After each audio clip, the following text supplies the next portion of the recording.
जालना शहराच्या विकासाकडे दुर्लक्ष, फक्त निवेदनबाजीने प्रश्न सुटणार का? खासदार डॉक्टर कल्याण काळे साहेब. आज दिनांक 24 मंगळवारी रोजी सकाळी 9 वाजता मिळालेल्या माहितीनुसार जालना जिल्ह्यात मक्का खरेदी केंद्राबाबत निवेदन देत मागण्या करणारे खासदार डॉक्टर कल्याण काळे यांनी आधी शहराच्या विकासाकडे लक्ष द्यावे अशी संतप्त प्रतिक्रिया नागरिकांमधून उमटत आहे. सतत निवेदन देऊन प्रसिद्धी मिळवण्यापेक्षा प्रत्यक्ष विकास कामे राबवावीत असा सवाल शहरवासीय करत आहेत.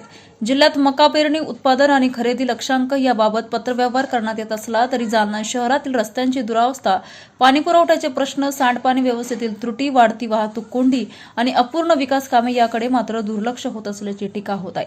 नागरिकांचं म्हणणं आहे की खासदार म्हणून केंद्र शासनाकडून निधी खेचून आणणे, पायाभूत सुविधा उभारणे, औद्योगिक विकासाला चालना देणे आणि रोजगार निर्मिती करणे ही जबाबदारी आहे. मात्र आतापर्यंत शहरात ठोस आणि दीर्घकालीन विकास प्रकल्प उभे राहिल्याचे दिसून येत नाही.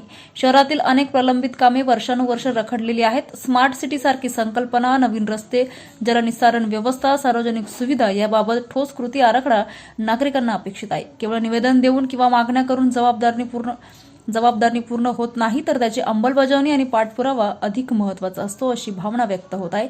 जिल्ह्याच्या सर्वांगीण विकासासाठी खासदारांनी केवळ निवेदनबाजी न करता ठोस विकास कामांना गती द्यावी, शहरासाठी निधी आणावा आणि प्रत्यक्ष कामे करून दाखवावीत अशी जोरदार मागणी आता नागरिकांकडून होत आहे.